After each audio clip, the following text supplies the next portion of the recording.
जय श्री राम। आइए आगे सुनते हैं श्रीमद् भागवत महापुराण में आगे 19वां अध्याय। सूत जी कहते हैं, राजधानी में पहुंचने पर राजा परीक्षित का अनशन व्रत और सुखदेव जी के आगमन की कहानी है इस अध्याय में। सूत जी कहते हैं, राजधानी में पहुंचने पर राजा परीक्षित को अपने उस निंदनीय कर्म के लिए बड़ा पश्चाताप हुआ। वे अत्यंत उदास हो गए और सोचने लगे, मैंने निरपराध और अपना तेज छुपाए हुए ब्राह्मण के साथ अनार्य पुरुषों के समान बड़ा नीच व्यवहार किया। ये बड़े खेद की बात है। अवश्य ही उन महात्मा के अपमान के फलस्वरूप शीघ्र से शीघ्र मुझ पर कोई घोर विपत्ति आएगी। मैं भी ऐसा ही चाहता हूँ, क्योंकि उससे मेरे पाप का प्रायश्चित हो जाएगा और फिर कभी मैं ऐसा काम करने का दुस्साहस नहीं करूंगा। ब्राह्मणों की क्रोधाग्नि आज ही मेरे राज्य, सेना और भरे पूरे खजाने को जलाकर खाक कर दे, जिससे फिर कभी मुझे उस दुष्ट की ब्राह्मण देवता और गौओं के प्रति ऐसी पाप बुद्धि ना हो।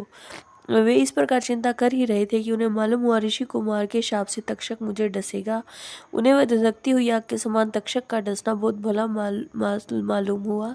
उन्होंने सोचा कि बहुत दिनों से मैं संसार में आसक्त हो रहा था, मुझे शीघ्र वैराग्य होने का कारण प्राप्त हो गया। वे इस लोक और परलोक के भोगों को तो पहले से ही तुच्छ और त्याज्य समझते थे, अब उनका स्वरूपतः त्याग करके भगवान श्री कृष्ण के चरण कमलों की सेवा को ही सर्वोपरि मानकर आमरण अनशन व्रत लेकर वे गंगा तट पर बैठ गए। गंगा जी का जल भगवान श्री कृष्ण के चरण कमलों का वह पराग लेकर प्रवाहित होता है जो श्रीमती तुलसी की गंध से मिश्रित है। यही कारण है कि वे लोकपालों के सहित ऊपर नीचे के समस्त लोगों को पवित्र करती है। ऐसा कौन सा मरणासन पुरुष होगा जो उनका सेवन नहीं करेगा। इस प्रकार गंगा जी के तट पर आमरण अनशन का निश्चय करके उन्होंने समस्त आसक्तियों का परित्याग कर दिया और वे मुनियों का व्रत स्वीकार करके अनन्य भाव से श्री कृष्ण के चरण कमलों का ध्यान करने लगे। उस समय त्रिलोकी को पवित्र करने वाले बड़े बड़े महानुभव ऋषि मुनि अपने शिष्यों के साथ वहां पधारे। संत जन प्राय तीर्थ यात्रा के बहाने स्वयं उन तीर्थ स्थानों को ही पवित्र करते हैं। उस समय वहां पर अत्रि, वशिष्ठ, च्यवन, शरद्वान, अरिष्ट, नेमि, भृगु,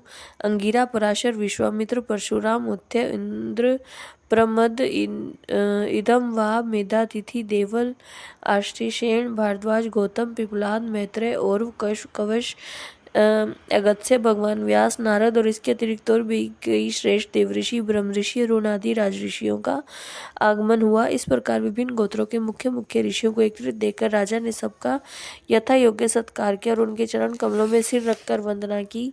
जब सब लोग आराम से अपने अपने आसनों पर बैठ गए, तब महाराजा परीक्षित ने उन्हें फिर से प्रणाम किया और उनके सामने खड़े होकर शुद्ध हृदय से अंजलि बांधकर वे जो कुछ करना चाहते थे उसे सुनाने लगे। राजा परीक्षित ने कहा, अहो, समस्त राजाओं में हम धन्य हैं, धन्यतम हैं, क्योंकि अपने शील स्वभाव के कारण हम आप महापुरुषों के कृपा पात्र बन गए हैं। राजवंश के लोग प्राय निंदित कर्म करने के कारण ब्राह्मणों के चरण धवन से दूर पड़ जाते हैं। कितने खेद की बात है, मैं भी राजा ही हूँ।